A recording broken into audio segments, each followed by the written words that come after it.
Hey, how's it going out there, you guys? Just an update here on what's going on. I'm back working on the 63, and I'm actually back working in my shop, which is awesome. Got all the stuff done in my house, I think, for now, for a couple of months anyway, so now I can be hot rod guy again. So, in the middle of doing all these, you know, getting the 63 ready to go here, and you know, it's been slow going because I've had a lot going on, but now I'm able to concentrate on it and take some time with it. So got this side done for the most part, and got the stock A-frames back on there. Got those junk Chinese pieces of crap off my car. Actually wound up giving those away. $400 or $450 right down the old two bolas. That's how it goes though. Be careful what you purchase online, guys, seriously. Rusty nuts and rods, what a freaking piece of crap that place is. Those aftermarket A-arms that they sell for these cars aren't necessarily, especially the cheaper ones. If you go to more expensive websites, you'll probably get a quality piece, but man, be careful if they're like $250 to $300 to $500 for a set of them, because I can assure you the geometry might possibly be off. So if you're going to get one, get tubular control arms for your X-frame car. Be real selective. Spend a little extra money, get quality pieces. Don't do what I did.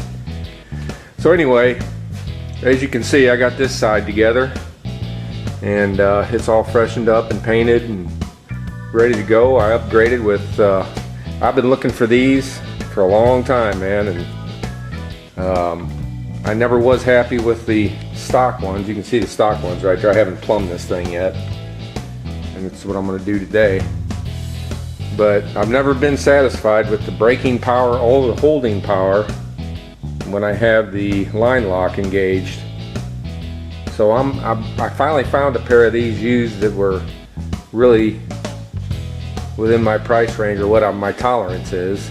I don't want to spend $400 for a set of brake calipers. So a buddy of mine was changing over to a 4-piston caliper and asked me if I wanted these. I said heck yeah, so I was able to upgrade to the Wilwoods. I just hope they hold up to their reputation and name and give me a more stopping power, because, well, I'll tell you what, it's the brakes on this car have been janky since I rebuilt it, so I'm hoping to do a little better. So I got that going on.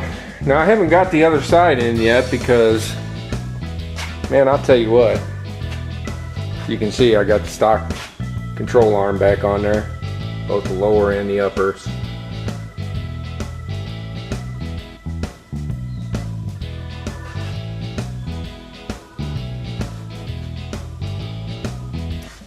But I'm having trouble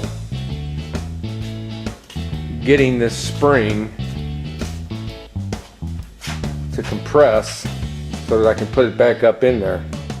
I don't know how in the world I got the other side to do it, the driver's side. Somehow I managed to get that spring compressor to hold that spring enough to get it in there. You know, I've used these spring compressors, this type with the forks, you know. I've used these things, I'll bet you 100 times in my life, and never really had any kind of difficulty with them at all.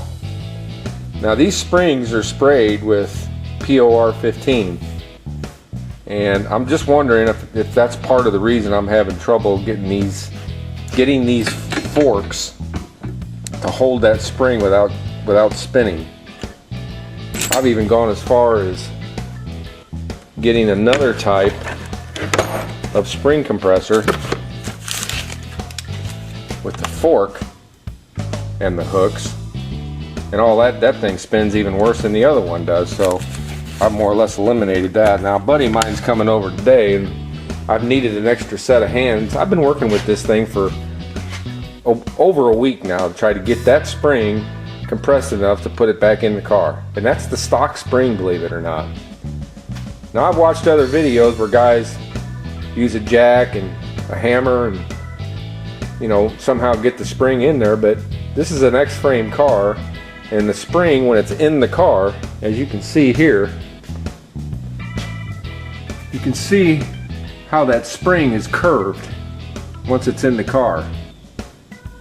That's natural for these cars. I don't know if it's natural for other cars, but this one it certainly is.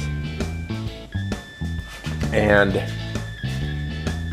so when you try to do the method where you're using a jack and stuff, it's real difficult because, I don't know, maybe one of you guys out there that's got an X-frame has had experience with this and give me a tip or two. But man, I'll tell you, it's really been a monster.